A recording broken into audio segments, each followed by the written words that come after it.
Well, I'm a psychotherapist. Welcome to my YouTube channel. Brief video today looking at young people and internet addiction, which is a term that people are using at the moment, maybe too broadly, I think.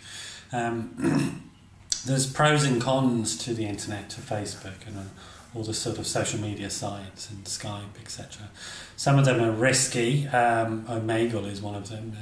That's a very seriously risky website, which is hooking people up, particularly children and young people. There's sort of predators on that site.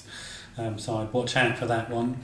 Things like Facebook, there's there's competing sort of evidence around whether that's useful or not useful. A lot of young people I work with report back to me that their time is so limited that they often can't get to see their friends except online, which I think is a reality for a lot of young people. There's a lot of pressure to succeed, a lot of homework, also a lot of fears from parents about young people being out on the streets. Not that they'll do anything, but they'll be caught up in something unpleasant, like a mugging or gangs or so on and so forth.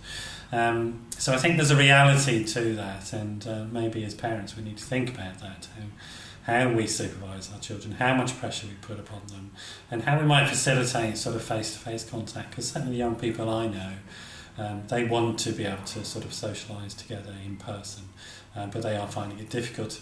There is the downside of internet addiction.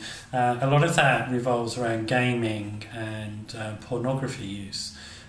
So those are the ones to really think about and worry about if you have a young person, or if you yourself are finding that you're struggling with becoming obsessive in your use of these things.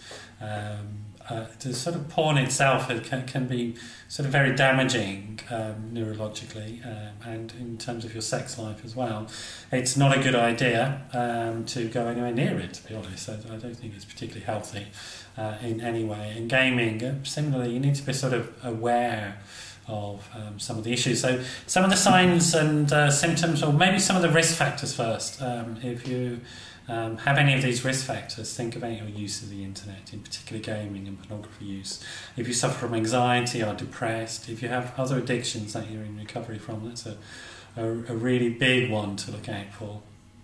If you're isolated and lack social support, if you're basically unhappy and disconnected, and if you're stressed out, and if you've had a real change in circumstances, like you've just moved or something like that, or you're less mobile because of an accident, and you can't get out and about to meet the people that you normally would.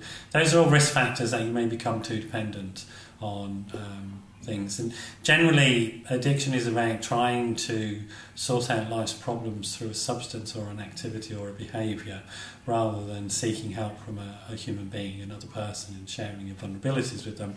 So then what are the signs and symptoms to look out for in yourself or other people? Losing track of time online, so getting defensive about the amount of time that people spend online, or lying deceitful about it, hiding it from yourself or from others.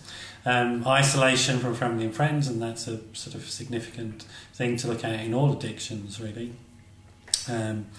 Feeling a sense of euphoria while you're involved in the activities. So if you're getting really high, you're in a real buzz from this, just check yourself out on that one, whether you really need to be sort of giving yourself that much of a buzz, whether there's an imbalance in your brain. So I hope that's useful today. I don't want to overblow the problem, but there is a serious risk. And internet addiction is one of the 14 known addictions, and it particularly will affect young people. So I hope that's useful, but there is help out there. If you're worried about yourself or somebody else, do give me a call. 07 506 319 745. That's 07 506 319 745. Thanks for dropping by. Bye-bye.